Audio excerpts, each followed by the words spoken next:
Ako si Maria at ito ang aking kwento.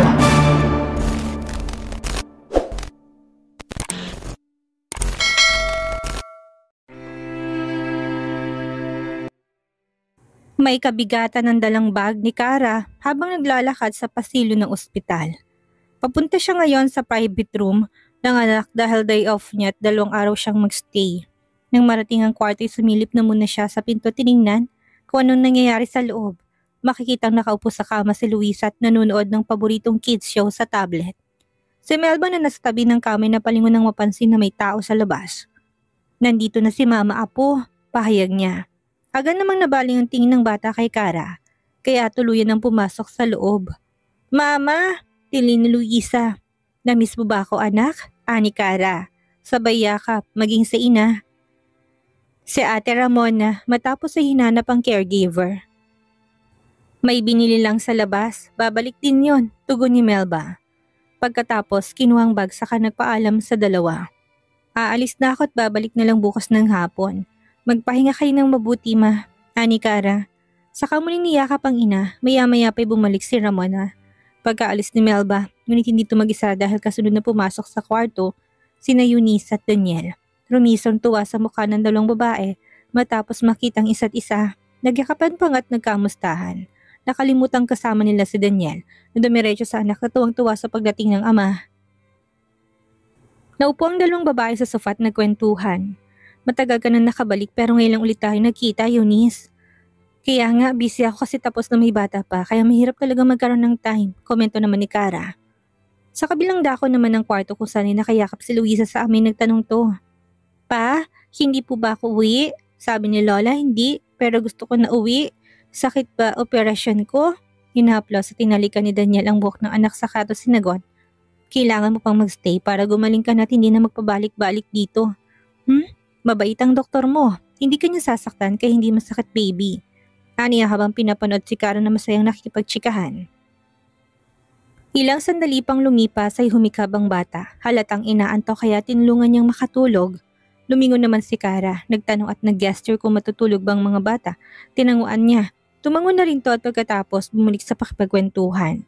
Matapos masigurong tulog ng anak ay tinitigan niya si Eunice. Nang mapalingon ay sinenyasan niya ito na umalis na. Dahil malapit na siyang mairita, inagaw na nitong oras na dapat siyang kasama at kausap ni Kara. Hindi naman apektado si Eunice at tuloy pa rin sa pakipagkwentuhan hanggang sa napagpasyahan na nga umalis. Matapos nga magpaalam, inirapan na munang amo bago tuluyang umalis. Habang si Kara sandaling pumasok sa banyo. Finally, bulong ni Daniel.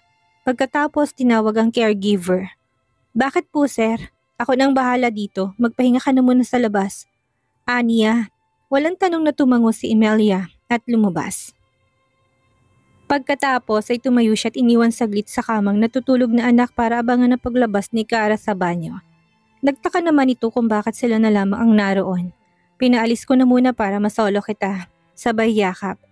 Sandali lang, baka magising si Luisa. React naman ni Kara sa kapilit na lumalayo.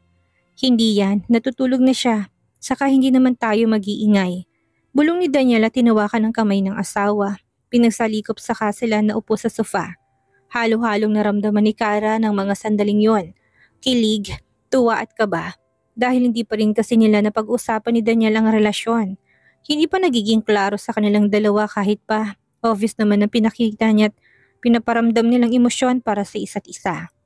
Alam naman niyang hindi na dapat dahil mag-asawa naman sila. Pero ilang taon silang nagkawalay at sa isang iglap ay para silang mga teenager na nagliligawan. Baka biglang bumalik si Ate Ramona, ani Kara. Ano naman kung bumalik siya? Bakit ayaw mo bang may makaalam na nagkabalikan na tayo at sweet sa isa't isa? Gusto mo bang ilihim na muna natin sa kanila? Nakatitig na tanong ni Daniel. Sa sobrang lapit na mukha'y halata niya nagpipigil ng hiningang asawa. Dahil sa kaba, umiling si Kara. Ikaw ba? Gusto mo? Iniisip ko rin kasi napakunot noo si Daniel. Iniisip ko sinong tinutukoy nito. You mean, si Mommy? Hula niya, tumango si Kara. Kapag nalaman niya nagkaayos na tayo, paniguradong magagalit siya. Hinawakan ni Daniel ang pisngi nito para haplusin. Wala akong pakialam kung ano man ang maging reaksyon ni Mommy. Ikaw, kayo ni Luis ang importante sa akin. Napangiti si Kara at din ang mga haplos nito. Hindi mo ipapaalam sa kanya? Ako? Humahanap lang ng tiyempong masabi kay mama. Muntik na siya mapatilim matapos buhatin ni Daniel at iupo sa kandungan nito. Continue, Kara. Tuloy mo lang ang sasabihin mo, sabay yakap sa bewang. Kahit na biglay inalala pa rin ni Kara kung anong sinasabi kanina. Yung relasyon natin, ayokong ilihim dahil malalaman din nila sa bandang huli. Pero hindi ko alam kung paano ipapaalam sa kanila. Humigpit ang yakap ni Daniel sa bewang saka inamoy-amoy ang balikat nito. Kung nahihirapan ka, pwedeng ako na lamang kumausap kay mama. Ako pa ni Daniel. Para mas lalong ang awkward kapag ganon, naninigas sa pwestong saad ni Kara. Conscious na conscious sa posisyon nilang dalawa ngayon ng asawa. Hindi siya sana na ganito ito kaklingi. Napangisi naman si Daniel na nakatitig pa rin sa magandang mukha ng asawa. Di hayaan na lang natin na malaman nila. Gulatin natin. Ngisi pa niya saka nagbaba ng tingin sa mapula nitong labi. Natawa rin sa ideya si Kara hanggang sa hindi na nga napigilan ni Daniel ang sarili at tuluyan na itong hinalikan sa labi. Matagal at malalim na halik na kung wala pang dumating na nurse ay paniguradong makakalimot silang dalawa. Ilang araw na lamang ang hihintayin para sa operasyon ni Luisa kaya madalas ang punta ni Daniel sa ospital kahit pa napakaraming gagawin sa kumpanya. Sa hapong iyon ay magtutungo muli siya para makita ang anak. Nagliligpit na siya ng ilang dokumento sa table nang kumatok ang sekretarya. Pagpasok ay halatang asiwa ito. Sir, nasa labas po si Madam Lourdes. Gusto kayo makausap. Ani Eunice. Naglahong excitement ni Daniel at nakaramdam bigla ng iritasyon. Sige, patuloyin mo. Aniya kahit labag sa loob. Maya-maya pa'y pumasok na nga si Lourdes at naupo sa sofa. Anong sadya mo rito, Mommy? Nabalitaan ko malapit na ang operasyon ni Luisa. Kailan mo ba ako ipapakilala sa kanya? Gusto ko na siyang makasama. Kakausapin ko na muna si Kara. Hindi ako pwedeng magdesisyon ng ako lang. Rumistrong inis sa mukha ni Lourdes. Hanggang kailan ako maghihintay? Paano kung ayaw ni Kara? Anong gagawin mo? Papayag si Kara, Mommy. Hindi siyang tipo ng taong ipagdadamot si Luisa. Hindi niya ginawa sa akin. Nakontento naman si Lourdes at nagpasa siyang umalis. Naipinagtaka ni Daniel dahil akala niya mauwi pa sa pagtatalo ang kanilang pag-uusap. Ngunit ilang sandali pa'y nakarinig siya ng sigaw mula sa labas ng opisina. Madam Lourdes! Tumakbo palabas si Daniel at nakitang ina na nakahandusay sa sahig. Walang malay. Isinugod ni Daniel ang ina sa Romualdez Hospital. Doon napag-alaman niya na mula sa doktor na may mamalabhang sakit ang ina, cancer. Bakit hindi niyo kaagad sinabi mi? Tanong ni Daniel.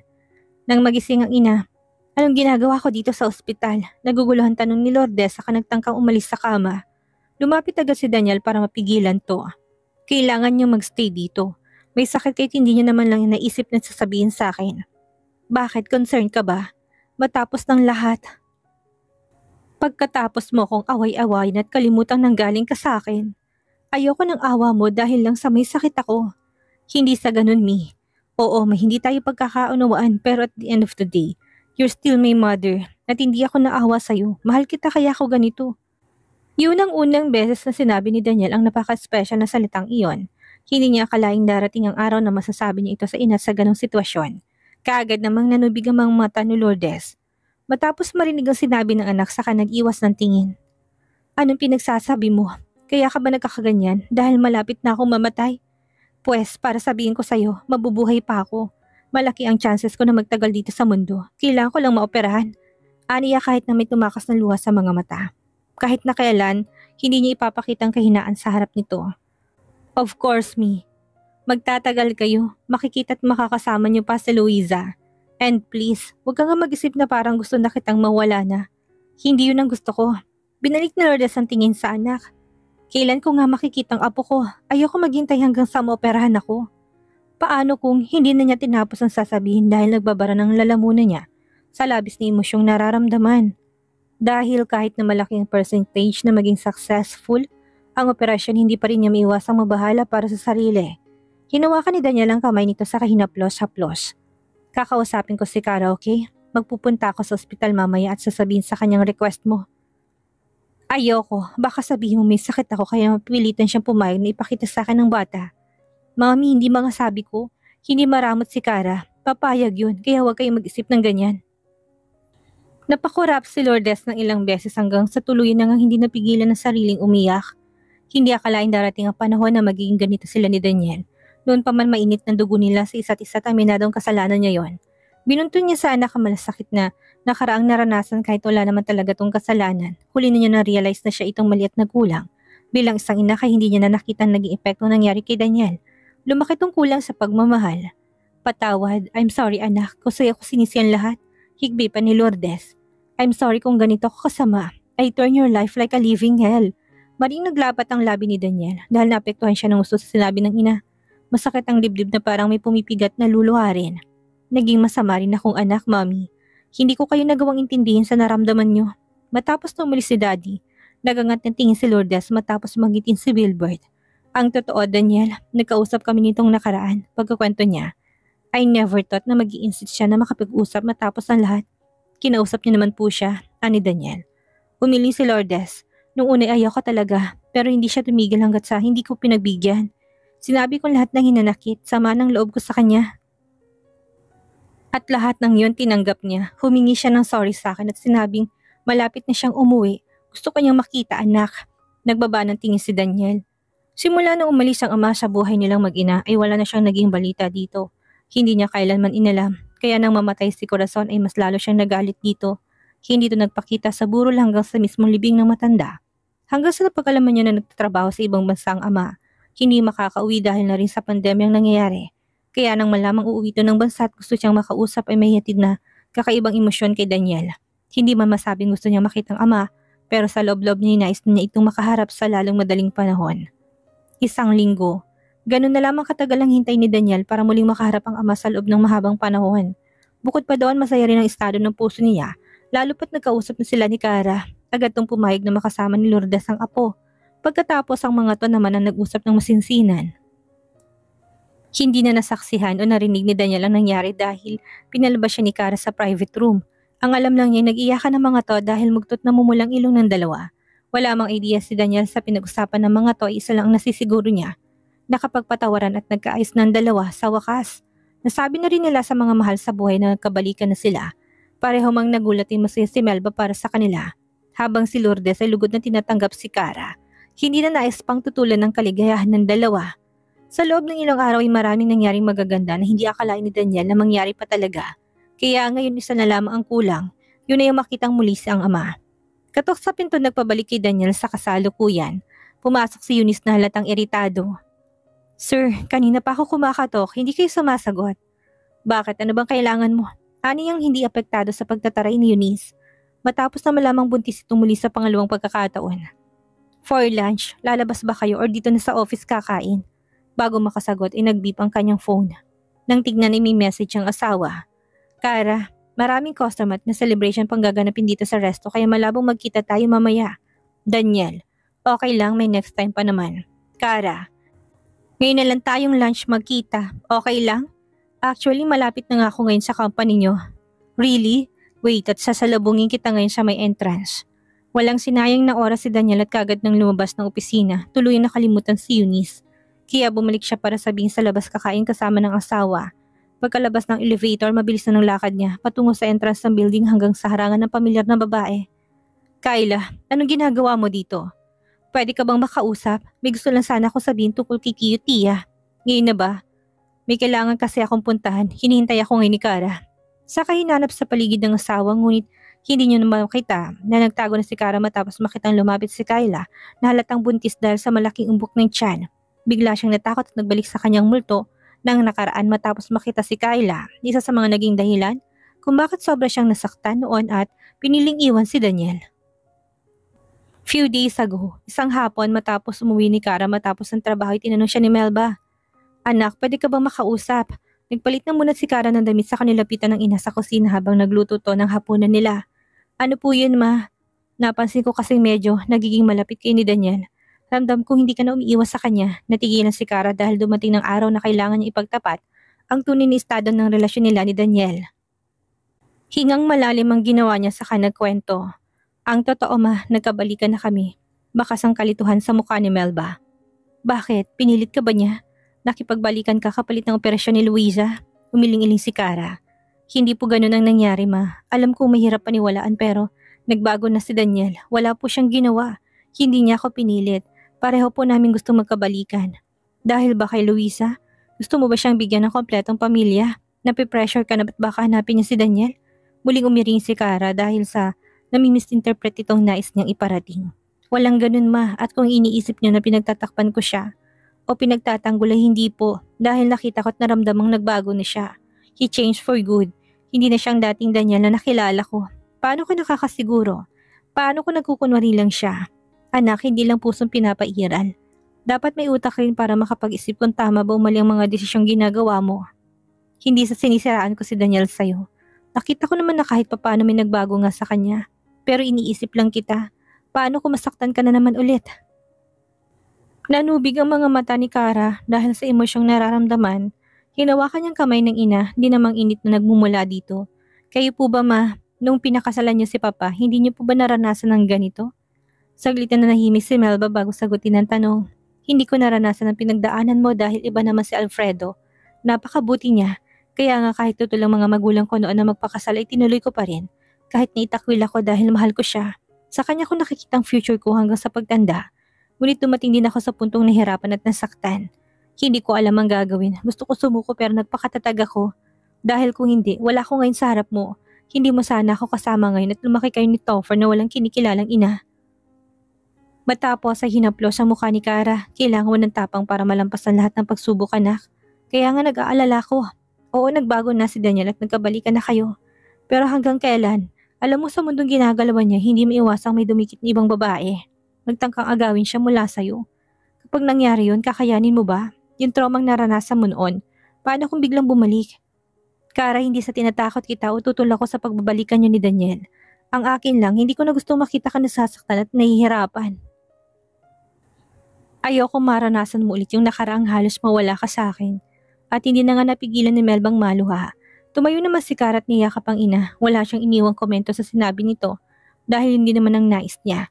Ang hindi na masaktan, kaya ngayon nakikita ni Karang asawang kausap si Kyla ay muli sumagi sa isip niya na pag-usapan nila ng ina. Hanggang ngayon hindi pa rin niya alam kung anong dapat o tamang gawin. Ito yung sinasabi ni Melba na kapag dumating ang araw na muling magbalik ang takot na naranasan noon, anong kanyang gagawin? Kung siya pang dating Kara na duwag at madaling masaktan, paniguradong kanina pa siya umalis. Pero nilakasan niyang loob, hindi habang buhay tatakbuhan niyang takot. Malayo narating at nalampasan niya, ngayon pa ba naman nagkaayos na sila ni Daniel? Na dapat magkaroon man lang siya ng tiwala sa asawa at yun ang pagkakamali niya. Hindi siya naniniwala kay Daniel kahit ano pa sabihin nito na wala naman talaga ibang babae. At maging sa sarili wala rin tiwala si Kara. Kaya ang hindi niya pagkatiwala ng iba dahil ganun din siya mismo sa sarili.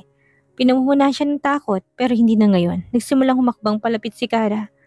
Una siyang napansin ni Daniel na kaagad rumihistrong tuwa sa mukha. Sunod ay nilingon siya ni Kyla na halatang nahiya nang siya ay makita. Kanina ka pa ba sa labas? Ani Daniel na kaagad pinulupot ang braso sa bewang ng asawa. Gusto pa nga niyang yakapin at sakahalikan sa labi pero nagpigil siya at maraming empleyado sa paligid. Hindi naman, nakita lang kita nakausap siya. Tukoy ni Kara kay Kyla. Gusto ko lang kausapin si Daniel. Kung ayaw mo iaalis na lamang ako. Umiling si Kara. Sige lang kung importanteng pag-uusapan niyo. Ani ang may munting ngiti sa labi. Baka sa pagkabigla kay Kyla dahil hindi niya inasang ganun ang sasabihin ni Kara. Salamat kung ganun. Saan mo gustong makipag-usap? Sabat naman ni Daniel. Kahit dito na lang mismo, hindi rin naman ako magtatagal at naghihintay ang asawa ko sa labas. Ani Kyla, inutusan lang ako ni Tio Mario na sabihin sa'yong hindi mo na kailangan magbigay ng pera sa kanila every month. Stable ang negosyo nila doon sa probinsya. Hindi mo na sila responsibilidad gaya na ipinangako mo kay Brenda. Ang sabi ni Tio ay oras na para mag-move on. Kalimutan ang nakaraan at magpatuloy sa buhay dahil sapat nang nagawa mo. Napatingala si Kara sa mukha ng asawa nang maramdaman niya na humigpit ang hawak nito sa kanyang bewang. Wala mang reaksyon pero alam niyang apektado si Daniel sa sinabi nito. Okay, kung yan ang nais ni Mario, rerespetuhin ko. Ani Daniel, muling nagpasalamat si Kyla sa katuluyan ng umalis. Tara sa kotse, sa restaurant mo gustong kumain. Ani Daniel, napangiti si Kara. Sa office na lang tayo kumain, kwentuhan mo ko kung ano yung sinasabi ni Kyla kanina. Ano bang gusto mong malaman? Nagsimula silang maglakad pabalik para sumakay sa elevator. Lahat, for the past 3 years na hindi tayo magkasama. Gusto kong malaman kung anong nangyari. Bumukas ang elevator at naglakad sila patungo sa opisina. Bago tuluyang pumasok sa loob ay inutusan ni Daniel ang sekretarya na magdala ng pagkain. Akala ko ba sa labas kayo kakain? Medyo pata rin na tanong ni Eunice. Sorry, ako may gustong dito na kumain. Hinging pa umanin ni Kara. Umorder ka na't nagugutom na ako, ani Daniel. Umirap naman si Eunice na ikinatawa ni Kara saka sila tuluyang pumasok sa office. Pagkasara ng pinto'y kagad na nilak ni Daniel sa kasinunggaban ng halisalabing asawa. Daniel! React niya sa kataw biglang. Tinulak. Bakit? Gutom na ako saka muli itong niyakap. Biglang natawa si Kara. So ako ang kakainin mo ganun? Pwede ba? Siyempre hindi. Mamaya pumasok pa si Eunice at mahuli tayo. Pero pwede ang kiss? Sige na, kiss lang. Nagkunwaring galit si Kara. Pero kalaunan ay ngumiti rin saka sinalubong ang matamis na halik ni Daniel.